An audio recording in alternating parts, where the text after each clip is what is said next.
तो देखिए, अक्षांश और देशांतर रेखाएं आप लोगों ने पढ़ी थी और अक्षांश देशांतरों वाला चैप्टर आपका कंप्लीट हो चुका है। इसके बाद में हम आज ये पढ़ेंगे क्या, महाद्वीपों की उत्पत्ति।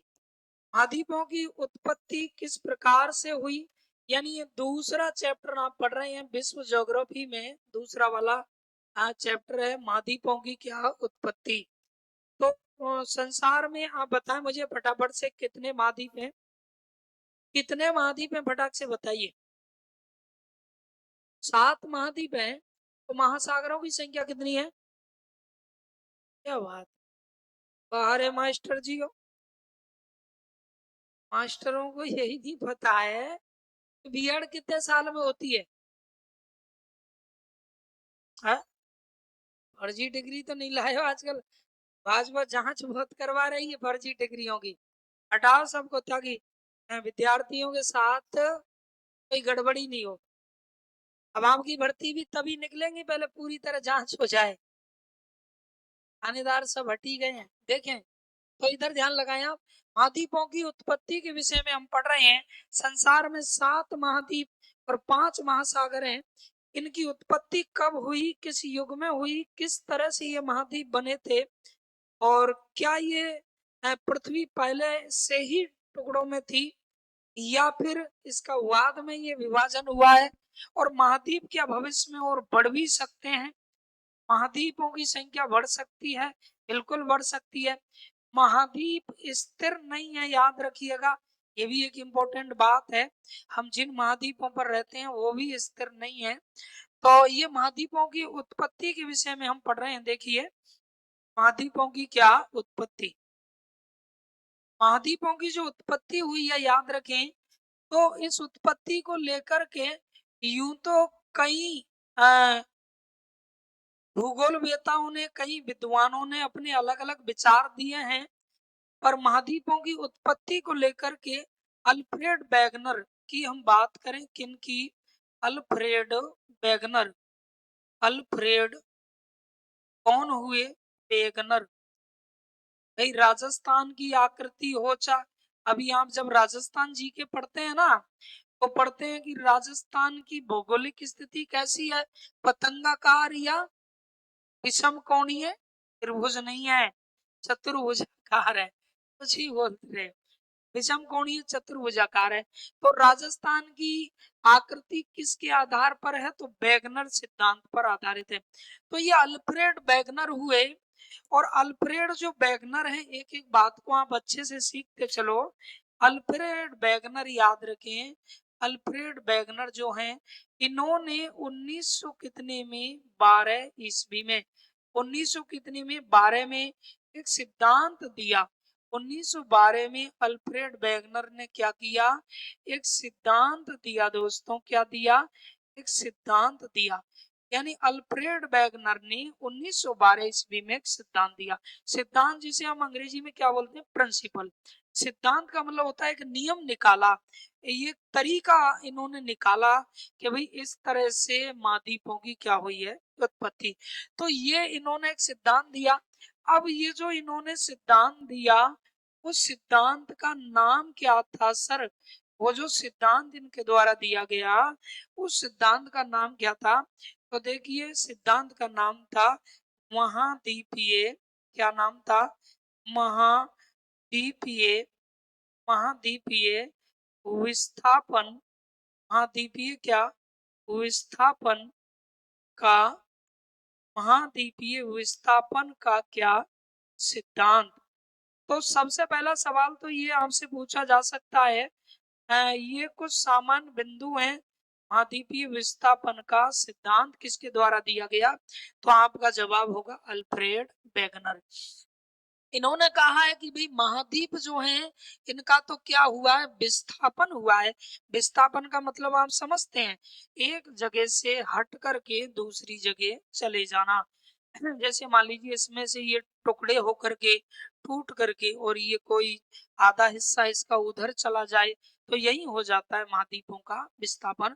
तो इन्होंने महाद्वीपीय विस्थापन का सिद्धांत दिया, कहा कि महाद्वीपों का एक प्रकार से क्या हुआ है, विस्थापन हुआ है। और इन्होंने ये बताया था इस सिद्धांत में, देखेंगे आप, ऐसे इन्होंने बताया, देखिए कि ये जो महाद्वीप है ये इनका हुआ है विस्थापन। तो जैसे कि आप देख रहे होंगे, थोड़ा सा देखेंगे, ये दक्षिणी क्या है, अमेरिका है, ये अफ्रीका महाद्वीप है। अब इसको आप इसमें अगर सेट करेंगे तो ये इधर वाला हिस्सा आराम से इसमें सेट हो सकता है, ये इधर चला जाएगा। तो ऐसा आपको लग रहा होगा शायद, और ये वाला इससे जॉइंट हो जाएगा कि ये दोनों टूटे हुए हैं, ऐसा आपको लग रहा होगा, देखिएगा अच्छे से। तो इसका मतलब अल्फ्रेड वेगनर ने कहा। फिर इसको आप देखेंगे, ये आकृति इस तरह की है, ऐसा लगेगा कि भाई ये इसी में सेट है, ये आकृति इसी में सेट होगी, इसी में क्या होगी, सेट। फिर ये वाला हिस्सा न्यू इस तरह से आ गया। अब ये हम, क्योंकि पृथ्वी तो क्या है, अपनी गोल है, तो इसको रोल करेंगे पीछे की ओर, तो ये इस तरह का। फिर जब ये इस तरह है, ये इधर है, तो एक इधर कोई आकृति होनी चाहिए। तो इस आकृति में और ये आकृति आराम से, और ये वाली जो है वो इधर सेट हो सकती है। तो ऐसा लग रहा है कि ये सारा का सारा एक ही होगा। यानी मेरा मतलब ये हुआ कि ये महाद्वीप जो हैं वो अल्फ्रेड वेगनर ने कहा था कि पहले अलग अलग नहीं थे। संपूर्ण पृथ्वी जो थी, संपूर्ण पृथ्वी वो दो पार्टों में बटी हुई थी, एक जलीय भाग था और एक स्थलीय भाग था। इस तरह से फिर इसका विखंडन हुआ है और ये अलग अलग क्या बने हैं, महाद्वीप बने हैं। तो महाद्वीपीय कौन सा सिद्धांत फिर इन्होंने दिया, महाद्वीपीय विस्थापन का क्या दिया सिद्धांत। तो प्रश्न पूछा जाएगा कि महाद्वीपीय विस्थापन का सिद्धांत किसने दिया, तो अल्फ्रेड वेगनर ने दिया। कब दिया, 1912 में ये सिद्धांत दिया।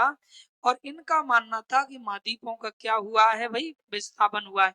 एक और सवाल आपके दिमाग में आ सकता है कि अल्फ्रेड वेगनर सर निवासी कहाँ के थे, यानी ये बंदा कहाँ का निवासी था। तो अल्फ्रेड वेगनर की हम बात करें तो साथियों ये निवासी थे, याद रखें, जर्मनी के। कहाँ के निवासी थे, तो जर्मनी के निवासी थे। कहाँ के, जर्मनी के।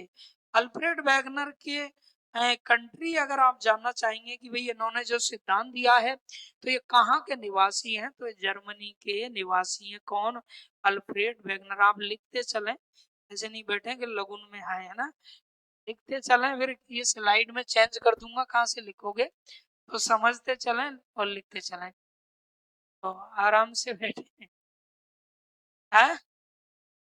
हाँ चलो बढ़िया। तो देखिए ध्यान लगाएं, अल्फ्रेड वेगनर 1912 में महाद्वीपीय विस्थापन का क्या दिया, सिद्धांत दिया। अब आगे इसको करते हैं पढ़ना स्टार्ट। ये जो महाद्वीपीय विस्थापन का इन्होंने दिया है सिद्धांत, तो किस तरह से क्या कहा था इन्होंने इस सिद्धांत में, यानी कैसे ये सिद्धांत दिया महाद्वीपीय विस्थापन का। तो देखिए, देखिएगा इधर ध्यान लगाएं आप, इस सिद्धांत में इन्होंने क्या बताया था, यानी ये जो सिद्धांत दिया, तो इन्होंने बताया कि प्राचीन समय में, किस समय में भाई, प्राचीन समय में सिद्धांत में क्या जानकारी दी गई। देखो अच्छे से समझिए एक एक बात को। इस सिद्धांत में इन्होंने बताया कि प्राचीन समय में, प्राचीन समय की हम बात करें तो प्राचीन किसमें, समय में, प्राचीन दोस्तों काय में, समय में।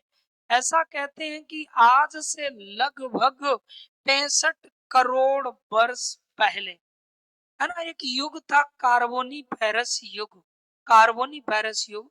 तो ये कहते हैं कि प्राचीन समय में क्या हुआ, प्राचीन समय की हम बात करें तो याद रखना, प्राचीन समय में ये कहते हैं कि संपूर्ण पृथ्वी दो भागों में बटी हुई थी। कितने भागों में, दो भागों में संपूर्ण पृथ्वी बटी हुई थी, है ना। तो देखिए जानते हैं इस बात को, प्राचीन, प्राचीन समय में, प्राचीन समय में संपूर्ण पृथ्वी, संपूर्ण क्या दोस्तों, पृथ्वी, ये सिद्धांत बताता है, इसमें इन्होंने ये बताया है कि प्राचीन समय में संपूर्ण पृथ्वी कितने भागों में? तो 2 भागों में याद रखें बटी हुई थी। कितने भागों में? 2 भागों में क्या थी? विभाजित थी। अब 2 भागों में जब संपूर्ण पृथ्वी विभाजित थी तो किस तरह से स्थिति थी वो जान लीजिए आप। यानी अल्फ्रेड वेगनर ने इस सिद्धांत में बताया है कि आज से करीब कब की बात कर रहा हूं मैं, 65 करोड़ वर्ष पहले लगभग, यानी संपूर्ण पृथ्वी 2 भागों में क्या थी? विभाजित थी। अब 2 भागों में जो संपूर्ण पृथ्वी विभाजित थी तो क्या स्थिति थी, तो वो आप जानिएगा इस तरह से। ये देखेंगे 2 भागों में जो संपूर्ण पृथ्वी थी, याद रखें यहाँ ले लेते हैं ये, एक मिनट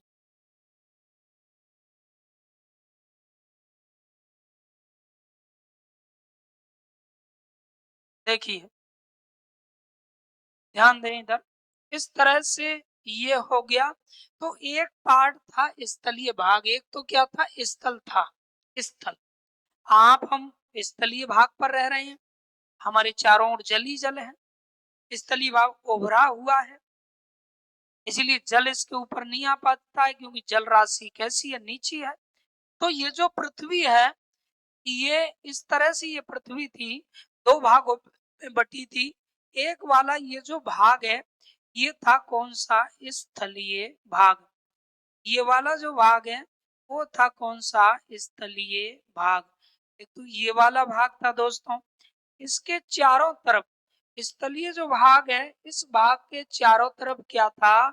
तो इस भाग के दोस्तों चारों तरफ क्या था? जल ही जल था। यानी चारों तरफ क्या था इसके? जल ही जल था। तो संपूर्ण पृथ्वी के चारों ओर क्या था? जल था।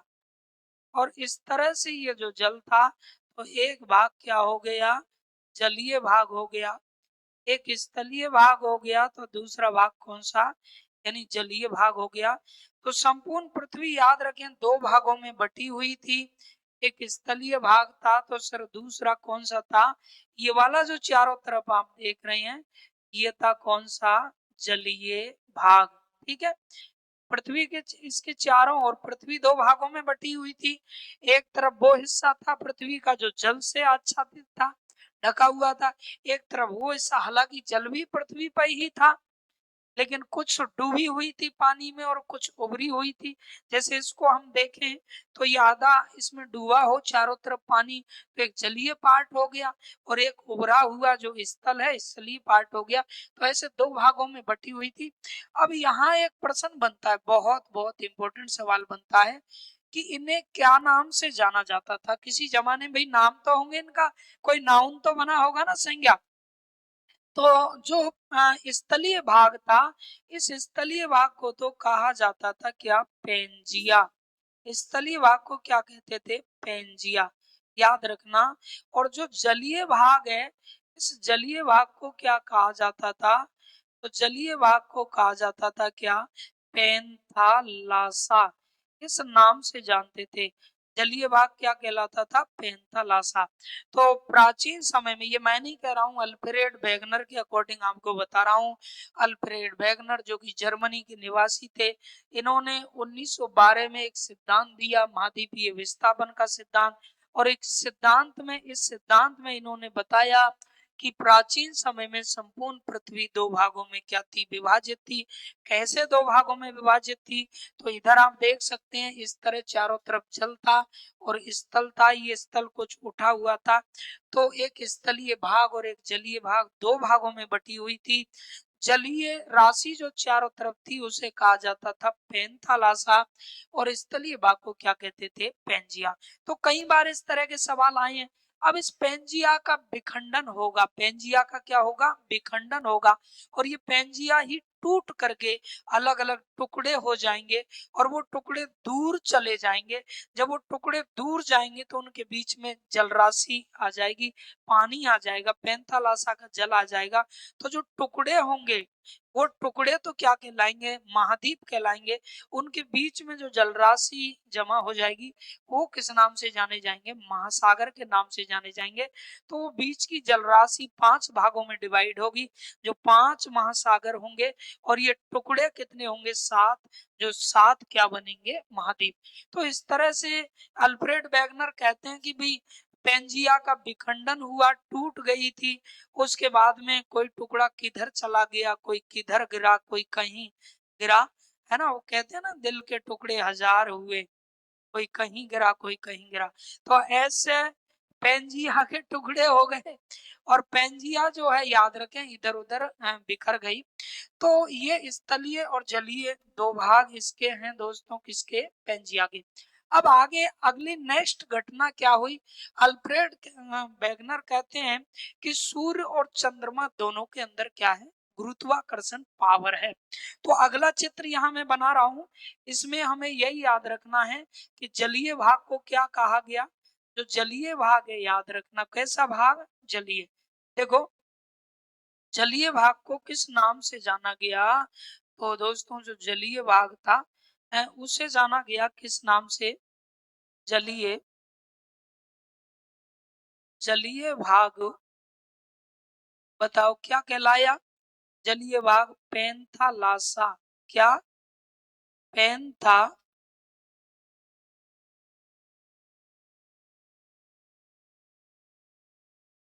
जलीय भाग पेंथालासा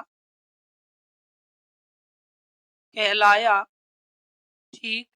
उसके बाद में नेक्स्ट बिंदु देखिएगा, स्थलीय भाग क्या कहलाया, तो जो स्थलीय भाग था वो क्या कहलाया, पेंजिया कहलाया।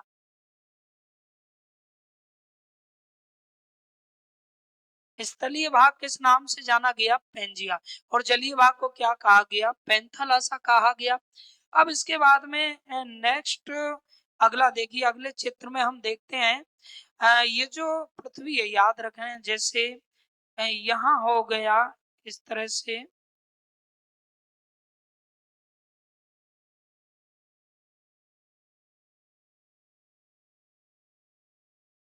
एक मिनट इधर जगह कम है तो यहाँ बनाते हैं, ये ले लीजिए आप, है ना। देखो ये हो गई पेंजिया। अब इसमें देखेंगे ये जो पेंजिया है, तो ऊपर यहाँ मैं बनाने वाला हूँ क्या, सूर्य, यानी यहाँ मैं आपको सूर्य बनाने वाला हूँ। और ये हो गई अपनी क्या, पेंजिया, क्या हो गई भाई, पेंजिया हो गई। चलो ठीक है, पेंजिया कैसा वाला पार्ट था, स्थलीय, स्थलीय भाग था। आप हम किस पे रह रहे हैं, स्थल पे ही रह रहे हैं, चारों तरफ जल था। अब क्या हुआ, यहाँ हम बना देते हैं क्या, ये सूर्य, इसे क्या बना देते हैं, सन, ठीक है। इस तरह से ये आप देखेंगे। अब इसमें मैं पीला नहीं बना सकता क्योंकि दिखाई नहीं देगा, पीला दिखाई नहीं देगा, ये सूर्य हो गया। और हम नीचे की बात करें इस जगह की,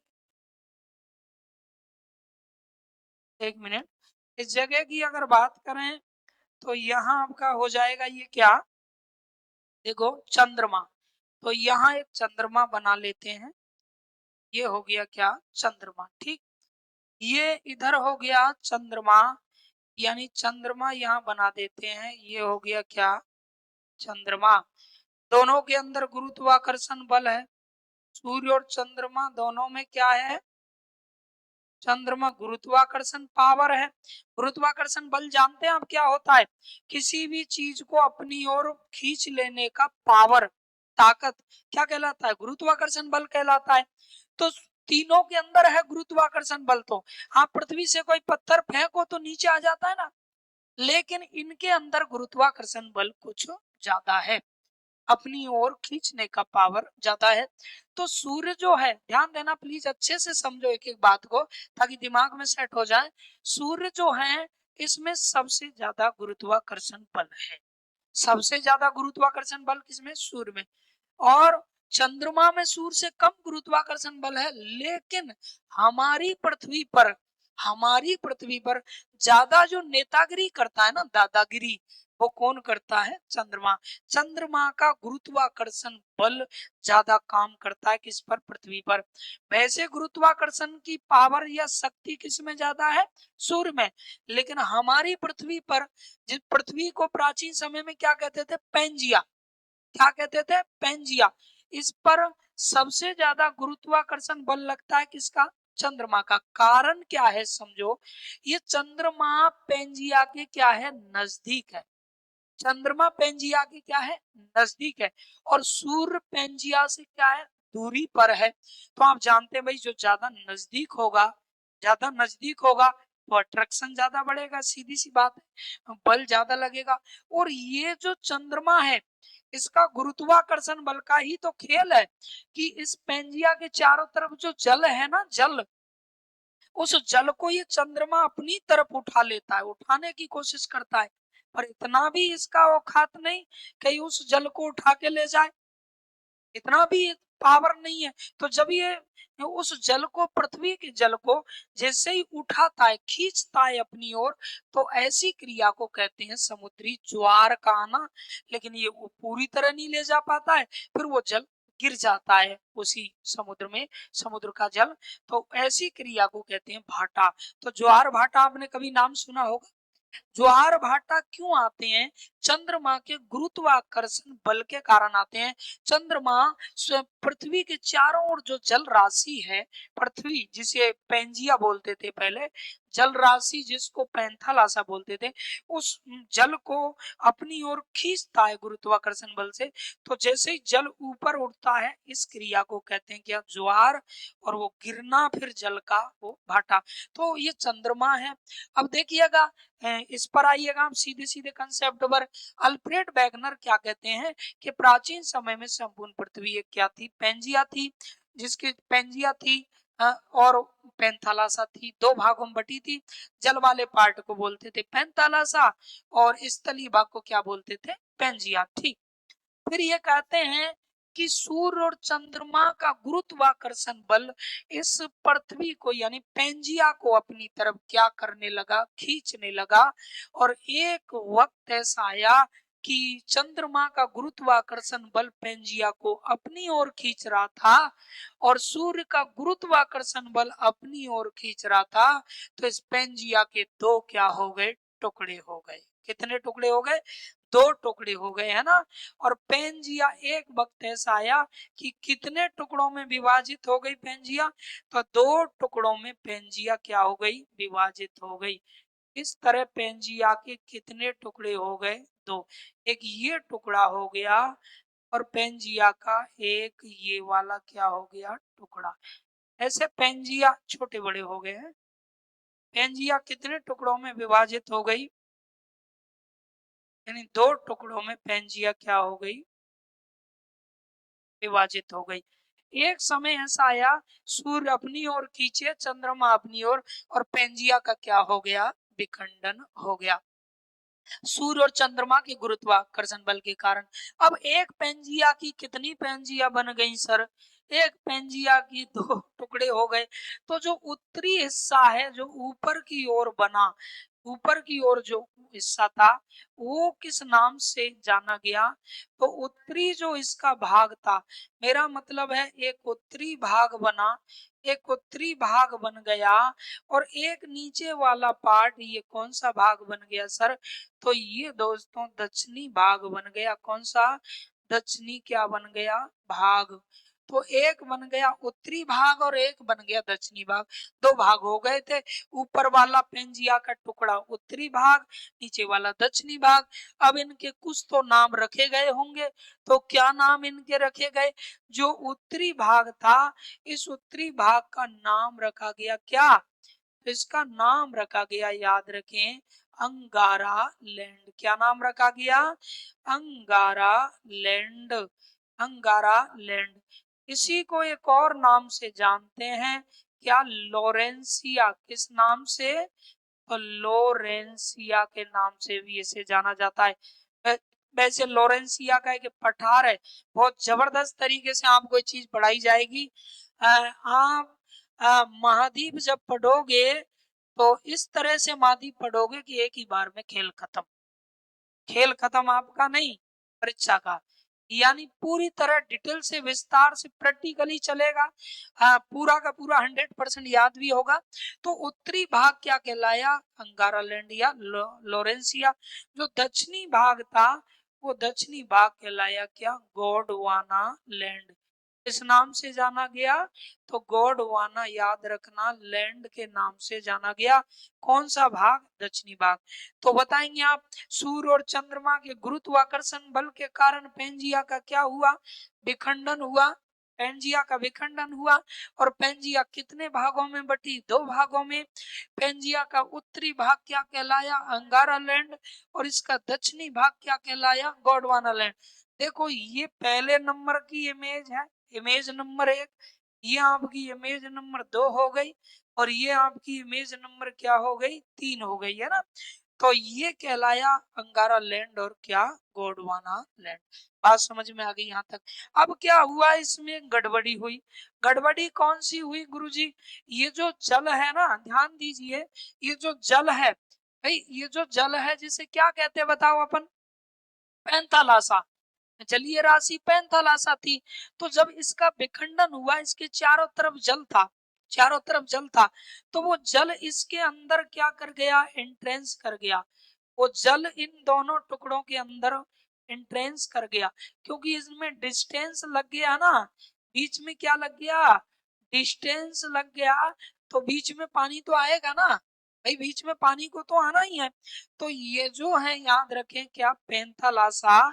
ये पैंथालासा के पैंथालासा का जो जल था, वो जैसे ही टुकड़े हुए तो इनके अंदर क्या कर गया? एंट्रेंस कर गया।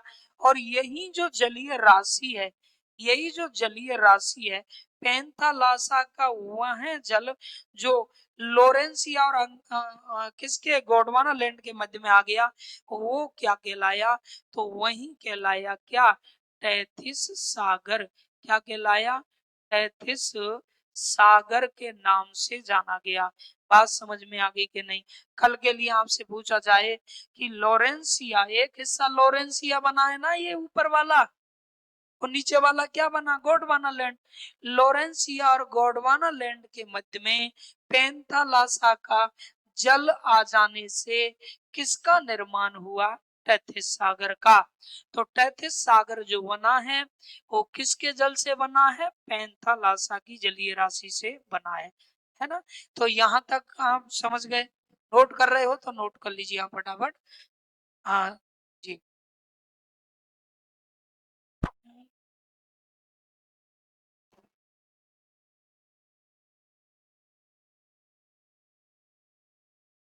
ललता आ रहा है समझ में?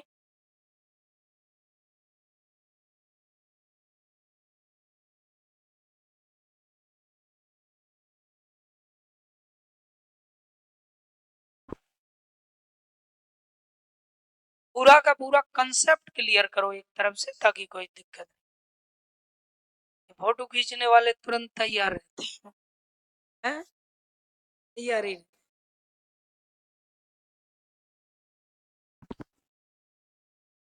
इनको ये नहीं पता कि फोटो खींचने वाले का।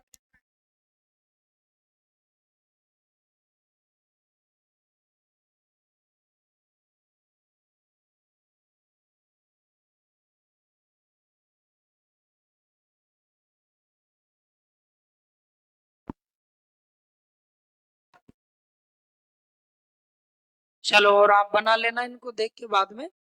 तो इस तरह से ये यहाँ तक की स्थिति समझ में आ गई। अब थोड़ा सा थ्योरी लिखते हैं इसकी, है ना। क्या थ्योरी?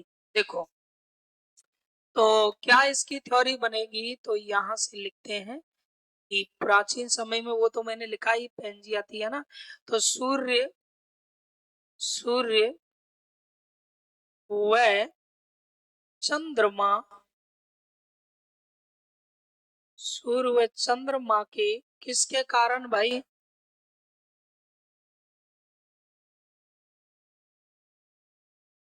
गुरुत्वाकर्षण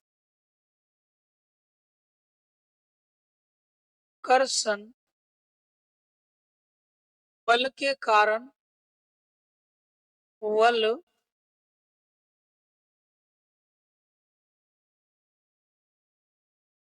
के कारण सूर्य व चंद्रमा के गुरुत्वाकर्षण बल के कारण पेंजिया, कौन दोस्तों, पेंजिया, पेंजिया का क्या हो गया, विखंडन हुआ। पेंजिया का विखंडन हुआ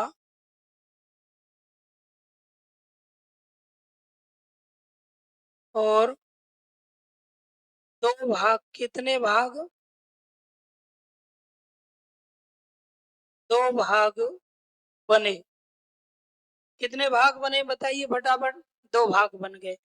पेंजिया का क्या हुआ, विखंडन हुआ दोस्तों और दो भाग बने।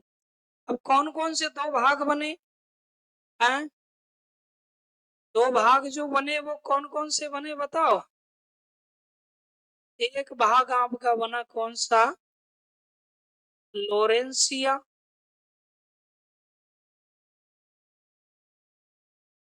और दूसरा जो भाग बना वो बना कौन सा, गोंडवाना, गोंडवाना क्या लैंड, गोंडवाना लैंड। एक लोरेंसिया और एक बना क्या, गोंडवाना लैंड।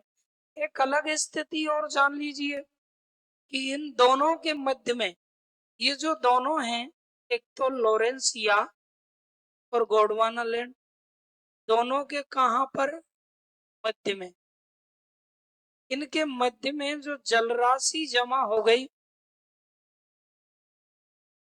मध्य में पेंथालासा का क्या आ गया, पेंथालासा थी ना वो जलराशि, पेंथालासा का क्या, जल दोनों के कहा आ गया, मध्य में। और वो जल क्या कहलाया फटाफट बताओ, तो वही जल कहलाया क्या, तैतीस, तैतीस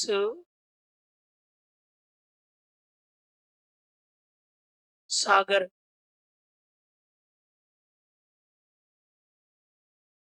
इस नाम से वो जलराशि जानी गई, तैतीस सागर। यहां तक तो आप समझ गए। अब इसके बाद बढ़ते हैं आगे, देखिएगा नेक्स्ट, उतार लीजिए।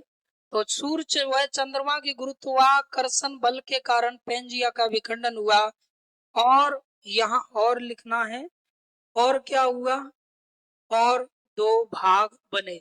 एक लोरेंसिया बना, एक हिस्सा कौन सा बना, तो लोरेंसिया बना, और दूसरा गोंडवाना लैंड बना। लोरेंसिया को ही हम क्या कहते हैं बताओ, अंगारा लैंड भी कहते हैं।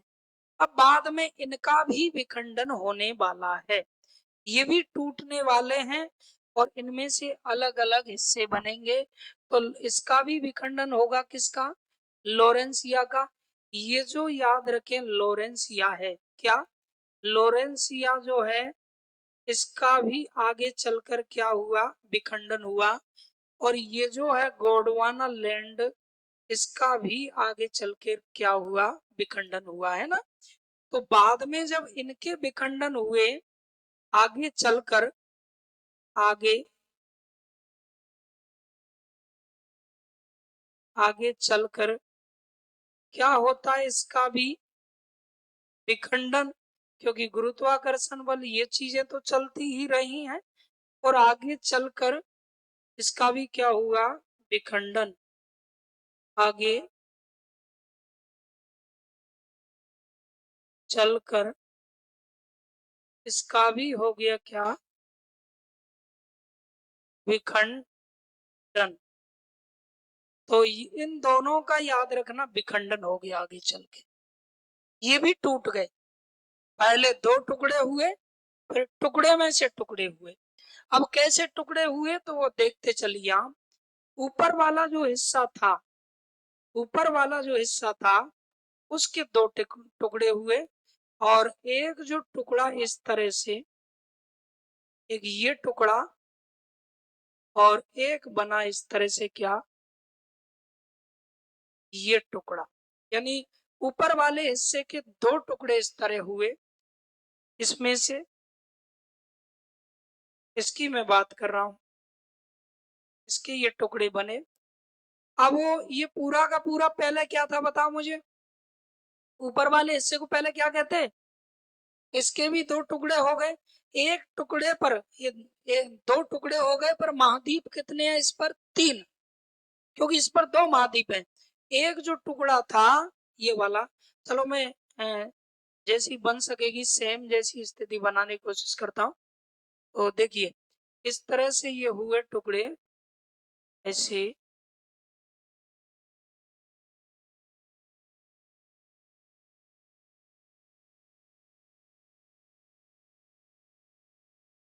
एक ये टुकड़ा बना और उसके बाद में एक जो टुकड़ा हुआ वो इस तरह से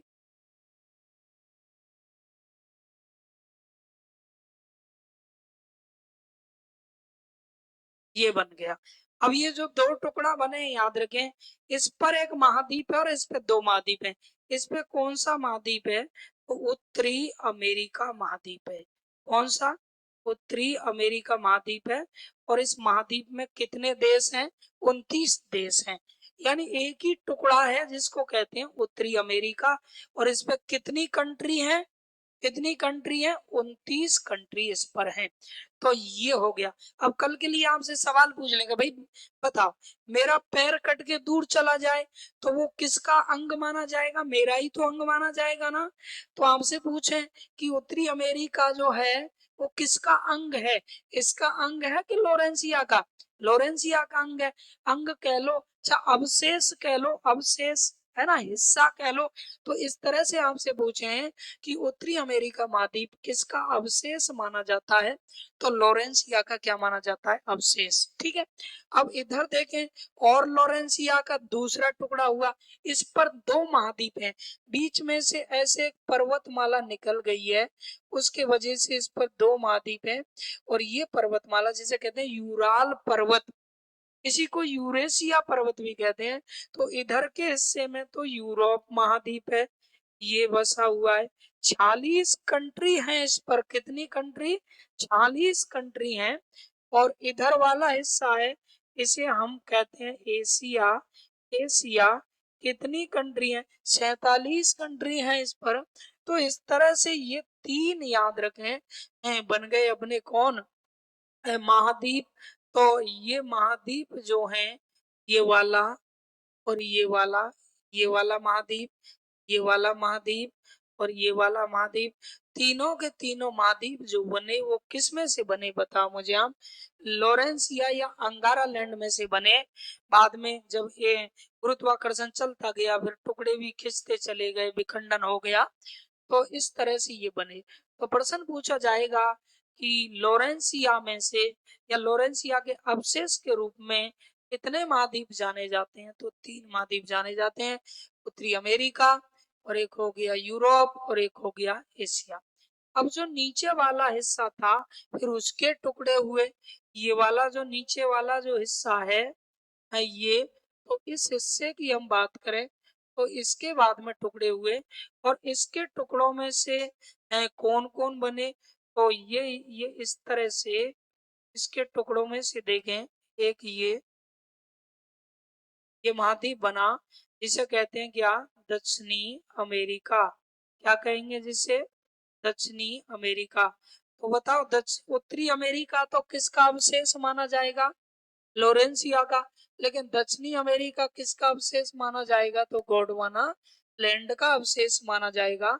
और इसके बाद में फिर इस तरह से ये आपका ये हो गया क्या,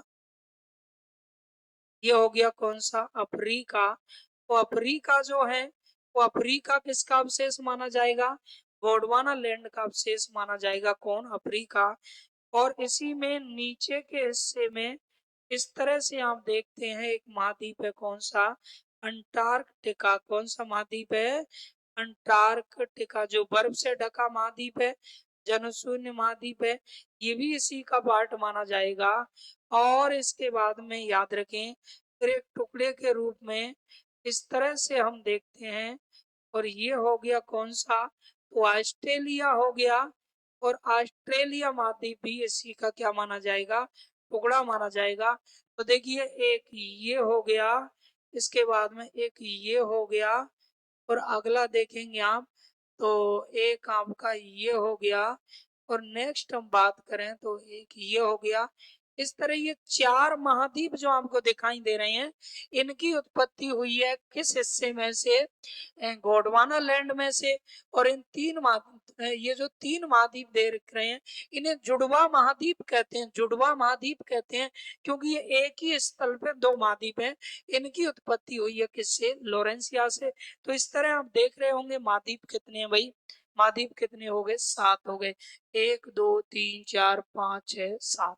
इस तरह से संसार में कितने महाद्वीप है? 7। और मैंने आपको ये चीज बताई है कि कौन कौन से महाद्वीप किस हिस्से में से निर्मित हुए। एक और बात आपके दिमाग में आएगी कि अपना भारत कौन से महाद्वीप में है? तो आप सभी जानते हैं भारत किस में? एशिया में। एशिया किसका अवशेष है बताओ? तो भारत किसका अवशेष होगा? गलत बात। लॉरेंसिया का अवशेष भारत होगा ही नहीं। हुआ क्या था? हुआ क्या था? इन्हीं में से जब इनका विखंडन हो रहा था, ये पूरे के पूरे नीचे रहेंगे भाई। ये देखो, ये नीचे रहेंगे, आप देख सकते हैं। देखो, इसके टुकड़े हुए हैं, इसके टुकड़े हुए हैं, 2 टुकड़े हुए। एक पे उत्तरी अमेरिका और एक पे 2 महाद्वीप है। कौन कौन से? जैसे मैं बता देता हूँ यहाँ आपको, देखो देख सकते हैं आप, है ना। एक ये था ना गोंडवाना लैंड, इसके 2 टुकड़े हुए, दूर दूर हो गए। एक पे हो गया उत्तरी अमेरिका, इस पे 2 महाद्वीप हो गए ना। इस पे कौन कौन से? यूरोप और एशिया। नीचे वाले के जब टुकड़े हुए, ध्यान देना, तो यहाँ से टुकड़ा हुआ ये बन गया उत्तरी अमेरिका। फिर यहाँ से टुकड़ा हुआ ये बन गया आपका अफ्रीका। फिर यहाँ से कुछ हिस्सा इसका टूट के नीचे आ गया, बन गया अंटार्कटिका। और इसमें से बना आपका कौन सा? ऑस्ट्रेलिया। और एक बीच में से इस तरह का टुकड़ा, इस तरह का टुकड़ा बीच में से अलग रह गया। और कहते हैं कि आज से करीब 20 करोड़ वर्ष पहले की बात है। ये जो टुकड़ा है, इंडियन प्लेट जिसे कहते हैं, ये जो टुकड़ा है, ये खिसकता हुआ नीचे से कहाँ चला गया? ऊपर की ओर चला गया। और किससे जा टकराया? एशिया से जा टकराया। तो ये हिस्सा तो किसका था? गोंडवाना लैंड का। और सेट हो गया जाके किसमें? ऊपर वाले एशिया में।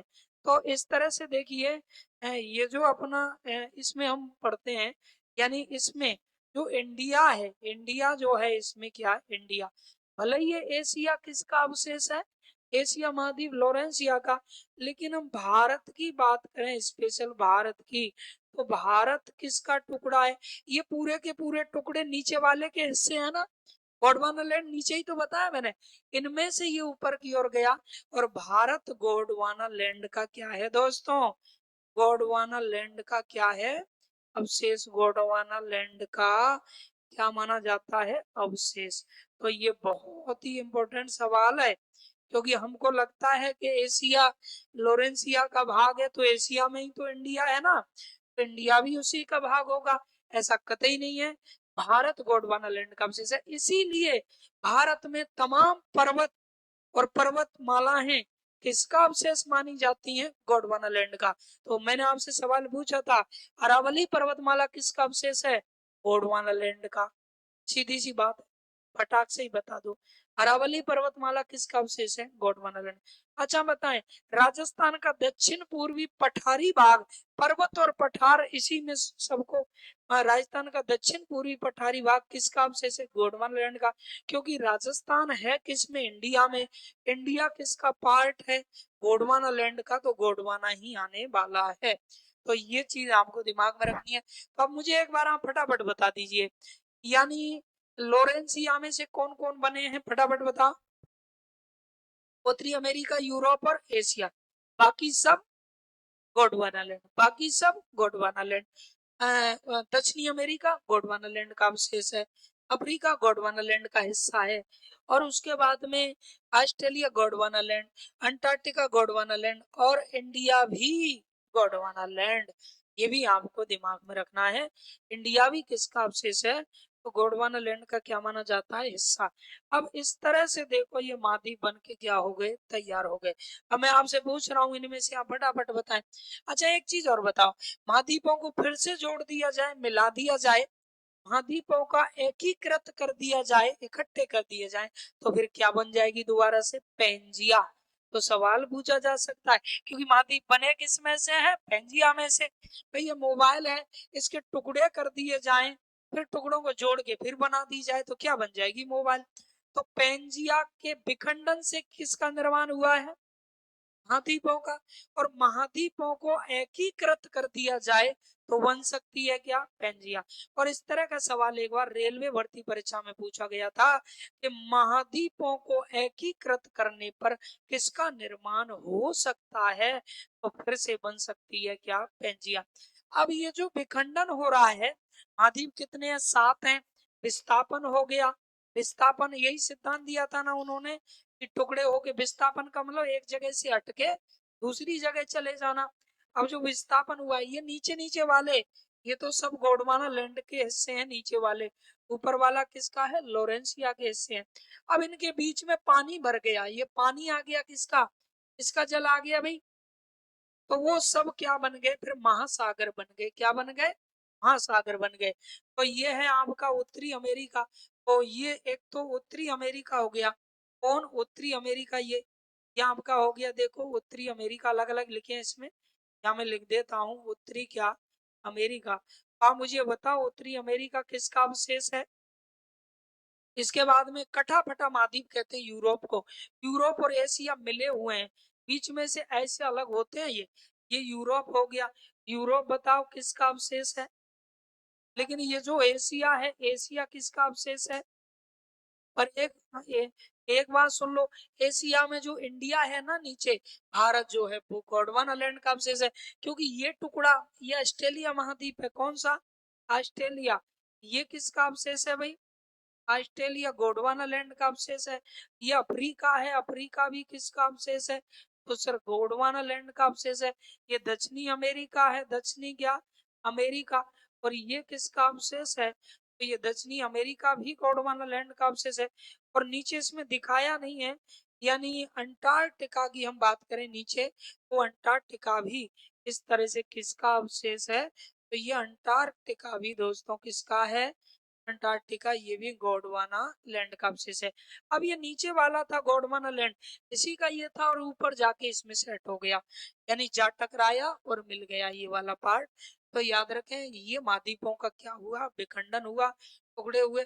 अब भविष्य में हो सकता है कभी जैसे इसका विखंडन हो जाए, इसका विखंडन हो जाए, तो महाद्वीपों की संख्या बढ़ भी सकती है। और महाद्वीप स्थिर नहीं है, याद रखना। कैसे नहीं है? स्थिर नहीं है। महाद्वीप क्या है? गतिशील है। समझ रहे हैं मेरी बात? महाद्वीप कैसे हैं? गतिशील है। आपको नहीं लग रहा होगा कि महाद्वीप गतिशील है, पर याद रखना क्योंकि जिनका विस्थापन हो रहा है, हो सकता है, जिनमें मूवमेंट होता है, वो सब क्या है? गतिशील है ना। तो इस तरह से ये महाद्वीप है। ये जानकारी मैंने आज आपको दी महाद्वीपों की उत्पत्ति के विषय में। नॉर्मल सी जानकारी हमने पढ़ी है। तो अब एक एक करके हम महाद्वीप जो आपके सिलेबस से स्टार्टिंग होगी वो पढ़ेंगे। इनमें देखो ये सबसे बड़ा महाद्वीप है क्षेत्रफल के आधार पर, ये अफ्रीका दूसरा महाद्वीप है। फिर तीसरे पे उत्तरी अमेरिका आता है, चौथे पे दक्षिणी अमेरिका है, फिर पांचवा महाद्वीप आता है कौन सा? अंटार्कटिका क्षेत्रफल में, छठवां यूरोप महाद्वीप है, और सातवां महाद्वीप आता है कौन सा? ऑस्ट्रेलिया। तो इस तरह से ये महाद्वीप आते हैं। 7 महाद्वीप है। ये मैंने बड़े से छोटे की ओर क्या बताया है?